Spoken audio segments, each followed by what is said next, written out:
You can also hit me up on Twitter at HunterB.on-air. You can also listen anywhere, anytime to SportsMap Radio on the SportsMap Radio app. Well, so this week it's been, there's been some fun things that we've been able to see in sports. NBA playoffs are always fun. We've had some back-and-forth games. The Suns clinched their spot in the finals. We've had a lot of fun in sports.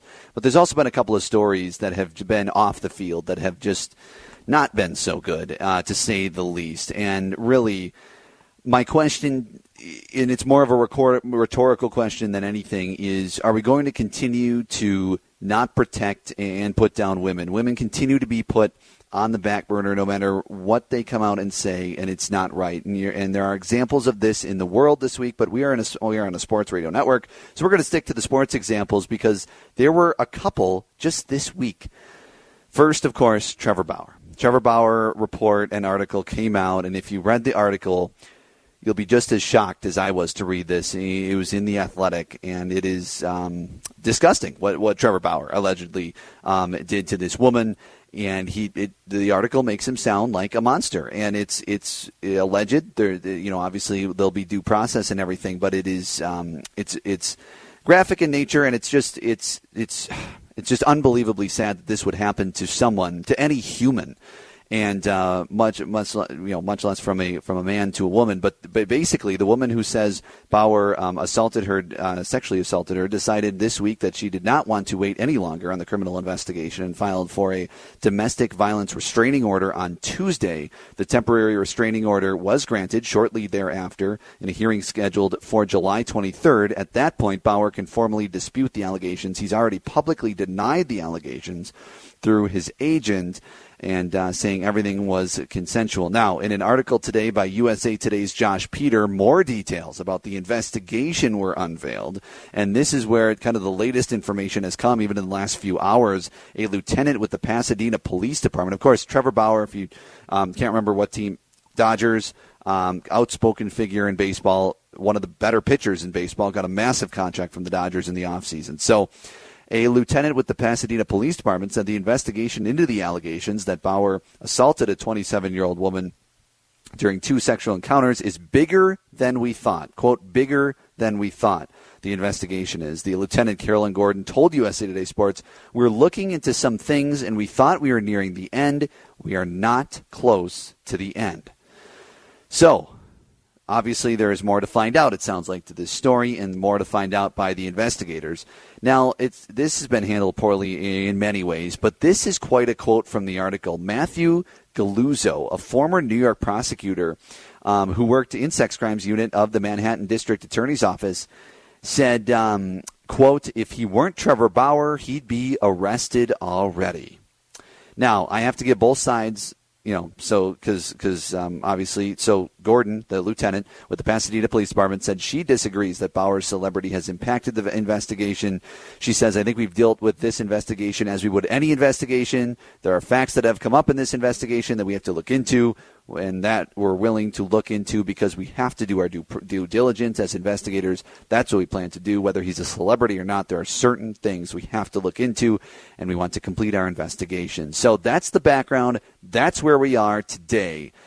But my question again is, are we going to continue to put down and not protect women in the workplace? And we'll get to the Washington football team punishment that came down in just a couple of minutes. But this Trevor Bauer situation, yesterday, of course, Dave Roberts comes out. You've probably heard this by now, but Dave Roberts comes out, says Bauer's going to start on Sunday, despite the allegations. And Dave Roberts basically said, you know what? I don't have really any say in this. It's MLB's power to suspend him. I can't really do anything. And he's right. The MLB has a power to, if there is domestic violence allegations. We talked about this with Scott Miller about an hour ago, longtime national baseball reporter, was, if there are allegations, it is in the MLB's hands to suspend him, place him on administrative leave, what have you.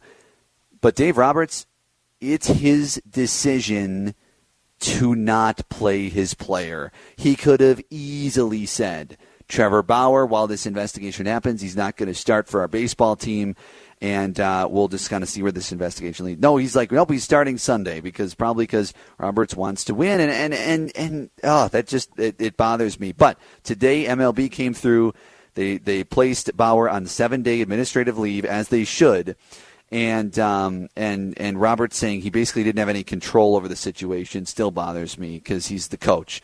You can play whoever you want to. And then there was some speculation that the union would file a grievance if he didn't play Bauer when he was healthy, right? If Dave Roberts says, no, we're not going to play Bauer even when he's healthy because of this investigation, apparently the union could have filed a grievance.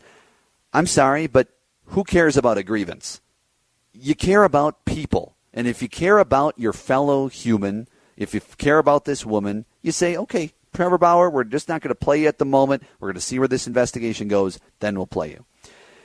So that's what I think Dave Roberts should have done. He now has no say in it, obviously. MLB placing him on 7-day administrative leave, and Bauer will not pitch on Sunday. We'll see what that 7 days holds. Now, that leads me to the other example of how the way women are treated continue to be put on the back burner, especially in sports. The Washington football team fined $10 million for their harassment and bullying culture in the workplace over recent years. And if you read excerpts of that whole Washington Post article about that came out last year, you'd be disgusted by that as well. And I was on these airwaves in mid-July of last year on the SportsMap radio network talking about we need to treat women fairly in the workplace. We need to not only treat them fairly, but just treat people with respect. It's women, it's men, it's whoever.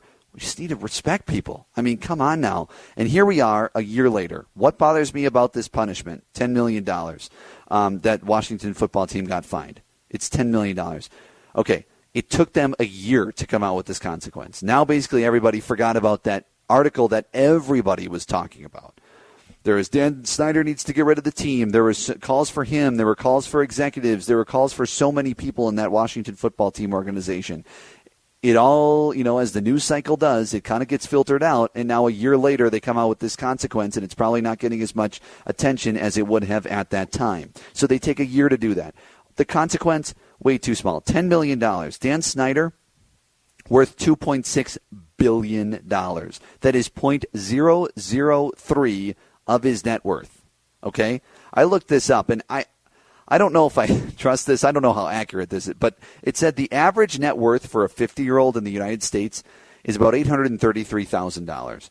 And so that's like being fined $2,500. If your net worth is $833,000, that's like being fined $2,500.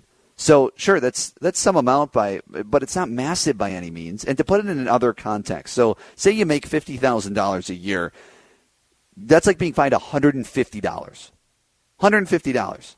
You make $50,000, you're being fined $150. What, is that like a speeding ticket? So sure, your net worth is more than what you make each year. But thinking about it in that context, and it kind of blows your mind, it's just a drop in the bucket for Dan Snyder. So all those women who bravely came forward, this is the finality to it. A $10 million fine to the owner. Just a fine. Compare that to Tom Brady, who deflated footballs. And I get he may have deflated footballs, which caused him to win a sports game and might have earned him more money because he won that sports game. Whatever it happens to be. Remember what the consequence was for that? Brady himself was suspended for 4 games. The team was fined $1 million, and they forfeited 2 draft selections. Now, the fine is obviously a lot less, but the best player on the team was suspended for 4 games. They also lost draft picks. The fact that nobody was fired or suspended in this Washington football team investigation is mind-boggling. Now, Lisa Friel, the NFL lead investigator for this, spoke about what they specifically found in their investigation, and this is what Lisa said.